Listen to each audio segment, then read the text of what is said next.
Actor Ravi மோகனோட ஒய்ஃபான Aarthi Ravi வந்து எமோஷ்னலாக ஒரு போஸ்ட்டை ஷேர் பண்ணியிருக்காங்க. மேலும் அந்த போஸ்ட்டில் கடந்த ஒரு வருஷமாக அவங்க எவ்வளோ கஷ்டப்பட்டாங்க, அவங்கள சுற்றி என்ன ப்ராப்ளம் போயிட்டுருக்கு, இப்போ என்ன நடந்துட்டுருக்கு உள்ளிட்ட பல விஷயங்களை வெளிப்படையாக சொல்லியிருக்காங்க. மேலும் அவங்களோட அம்மாவுக்குமே வந்து இந்த டைமில் நன்றி சொல்லி ஒரு போஸ்ட்டையும் ஷேர் பண்ணியிருக்காங்க. ஆர்த்தி ரவி அண்ட் ஜெயம் ரவி இவங்களோட வழக்கு சென்னை உயர்நீதிமன்றத்தில் விசாரணையில் இருக்கு. 2 பேருக்கும் விவாகரத்து மனு நடந்துட்டு தான் இருக்கு. இப்படிப்பட்ட நிலையில தன்னோட 2 பசங்களையுமே வந்து ஆர்த்தி ரவி தான் பார்த்துட்டு இருக்காரு. ரவிமோகனும் சொந்தமாக ஒரு ஸ்டுடியோ ஓப்பன் பண்ணி ப்ரொடக்ஷன் கம்பெனியை ஸ்டார்ட் பண்ணி அவரோட கெரியர்ல ரொம்ப பிஸியாக இருக்காரு. இப்படிப்பட்ட நிலையில தன்னோட மகன்கள் கூட இருக்க மாதிரியான நிறைய பிக்சர்ஸ் வீடியோஸை தொடர்ந்து ஆர்த்தி ஷேர் பண்ணிட்டு தான் இருப்பாங்க. ஏன்னா எனக்கு என் மகன்கள் தான் இப்போ பக்கபலமாக இருக்காங்க அப்படிங்கிறத ஒவ்வொரு செகண்டும் சோசியல் மீடியாவில் சொல்லிகிட்டே தான் இருப்பாங்க. இப்படிப்பட்ட நிலையில ஆர்த்தி ரவி இப்போ ஒரு போஸ்டை ஷேர் பண்ணியிருக்காங்க. அதில் அவங்க என்ன சொல்லியிருக்காங்கன்னா, போன ஒரு வருஷம் உங்களுக்கு ரொம்ப கஷ்டமாக இருக்கும், ரொம்ப கஷ்டமான காலமாக இருந்துச்சு.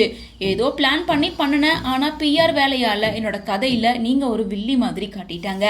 தேவையில்லாத பழியெல்லாம் உங்கள் மேலே விழுந்துருச்சு.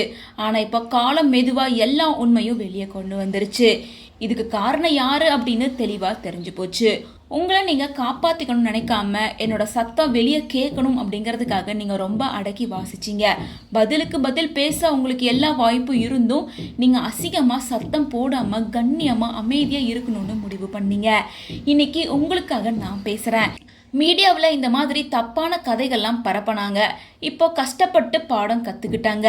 கர்மா ஒரு பூமரங் மாதிரி அம்மா, அது செஞ்சவங்களுக்கே திரும்ப வரும். இப்போதான் உங்களுக்கான நேரம் ஆரம்பிச்சிருக்கு. இதுக்கப்புறமா இந்த கூத்துல நம்ம கலந்துக்க வேணாம், தள்ளி நின்று வேடிக்கை மட்டும் பார்ப்போம்.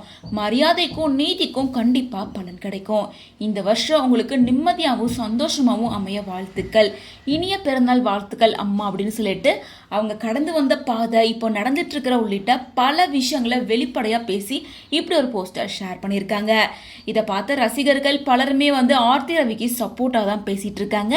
ஏன்னா ஆர்த்தி ரவி ஷேர் பண்ணியிருக்க இந்த போஸ்ட்ல வெளிப்படையாகவே தெரியுது அவங்க வந்து ரவிமோகன் கெனிஷாவோட ரிலேஷன்ஷிப் பற்றி தான் பேசுகிறாங்க அப்படின்னு. ஸோ அதனால இப்போவுமே ஸ்டாண்ட் பை ஆர்த்தி அப்படின்னு சொல்லி பலருமே ஆர்த்திக்கு தான் அவங்களோட சப்போர்ட்டை சொல்லிட்டு இருக்காங்க. ஸோ வந்து இந்த விஷயத்துக்கு பதில் சொல்ற மாதிரி கெனிஷா அண்ட் ரவிமோகன் தரப்புல இருந்து ஏதாவது ரிப்ளை வருமா, அல்லது இதையும் அவங்க கடந்து தான் போவாங்களா அப்படிங்கிறத வெயிட் பண்ணி தான் பார்க்கணும்.